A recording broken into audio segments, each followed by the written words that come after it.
I will never forget the feeling of the first time I was knocked down, not in a movie, not in the dojo, but on the road of life. I thought I was strong. I believed that if I trained hard enough, if I pushed far enough, nothing could bring me down. But life doesn't strike with fists. It hits with loss, with betrayal, with loneliness, with those long nights when no one understands you. And when I lay there, in the stillness of my own pain, I realized that all the strength I believed I had was just an illusion. I had defeated so many opponents, yet I was defeated by myself. Water never says it is strong, yet it overcomes every obstacle. And I, who spoke of strength every day, was crushed by the storm within me. I began to observe water, not with my eyes, but with my mind. I watched how it slipped through my hands, how it struck the rocks and scattered, how it fell as droplets, then gathered again into a stream. And I asked myself, what makes it both humble and indestructible? Then I understood water has no ego. It never asks, who am I?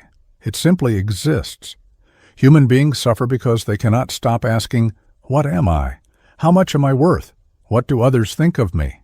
That ego thickens the heart, makes the mind rigid, stops the flow. When we stop asking, we begin to listen. When we stop trying to control, we begin to feel. When we stop trying to prove, we begin to exist. I used to live under the obsession of becoming Bruce Lee, the undefeated fighter, the movie star, the Eastern icon. But I realized that Bruce Lee was only the cup into which the world had poured me. I was not born to fit that cup. I was born to be water, to overflow, to dissolve, to seep, to evaporate into the sky, then fall again as rain. When I understood that, I was no longer afraid of being misunderstood, no longer afraid of failure. Because water has never feared disappearance, it knows that to vanish is only another form of continuation. People called me a symbol of strength, but I know that what made me strong was not my muscles. It was the softness I accepted within myself. I have cried in silence, trembled in solitude, doubted myself so deeply I nearly gave up. But water does not stop because it fears. It flows even when it doesn't know where it's going. And I learned to live that way, to keep going, not because I am sure I will win, but because I cannot help but move. There were mornings I stood before the mirror, staring into the tired eyes of a man who hadn't slept through the night. I asked, why go on? And the answer came, not in words, but in breath, like when you dive deep underwater, certain you can't rise again, and suddenly find a pocket of air. Life is the same. It will hold you under until you learn how to breathe in the water. When you stop resisting, you begin to merge. I realized that every time I tried to control life, I drifted further from it. But each time I let go, things found their right place. Water never goes the wrong way. No matter how winding its path, it always returns to the sea.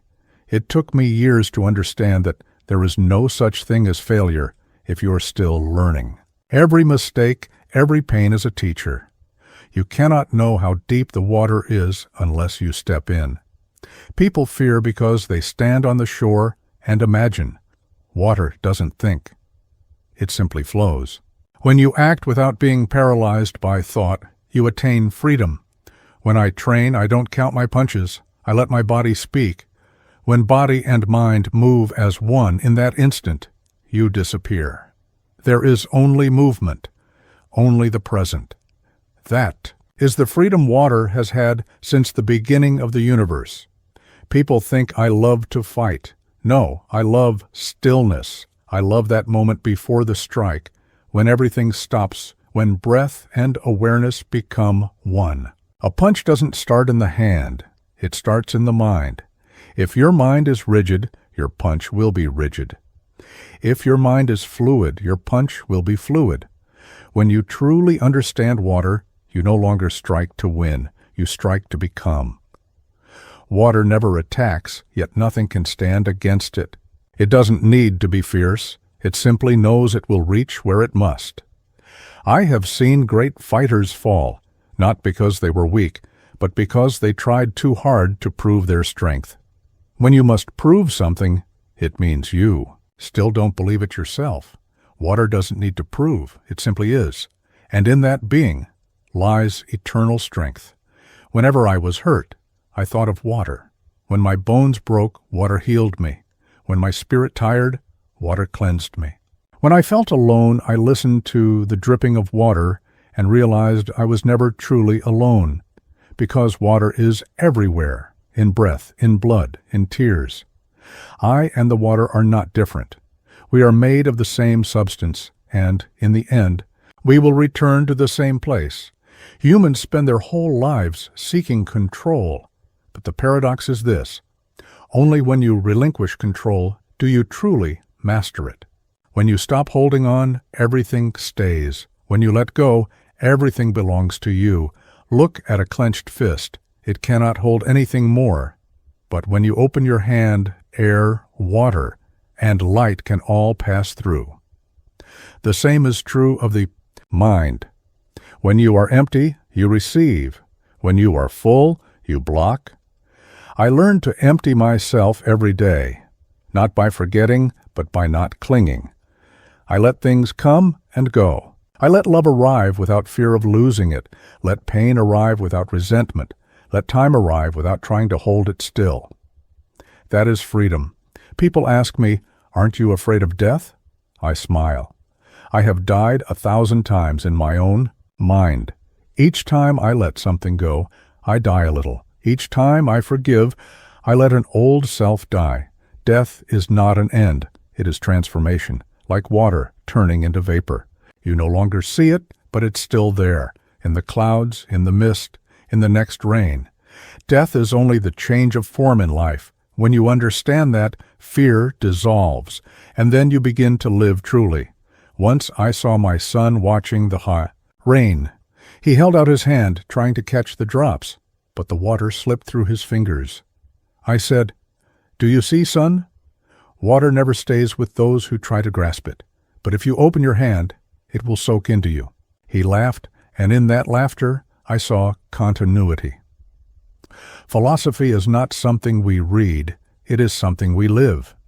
I don't wish to leave a legacy of fame, but a legacy of understanding that humans can live free, simple, and true, like water.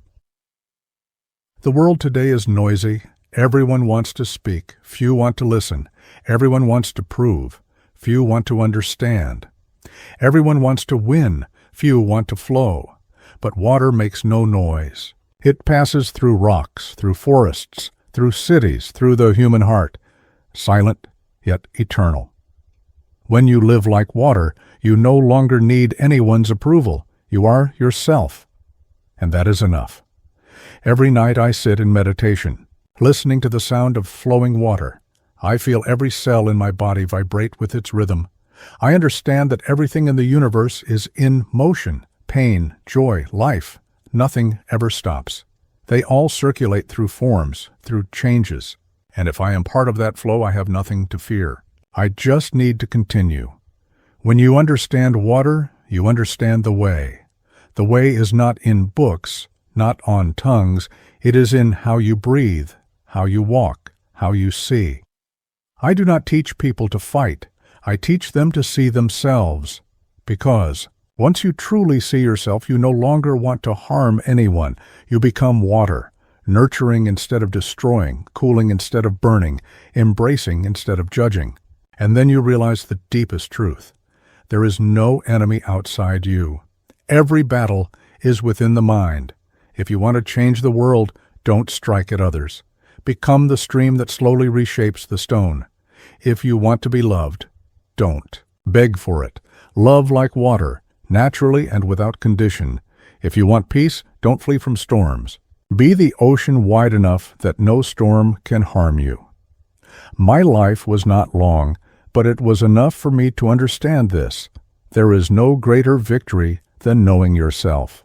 Fame, wealth, glory, they are only waves on the surface. They rise and fall, but beneath them flows the current, and that is what endures.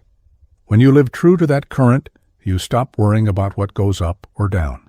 You become part of the eternal. Many remember me as a martial arts legend, but if they remember, I want them to remember this.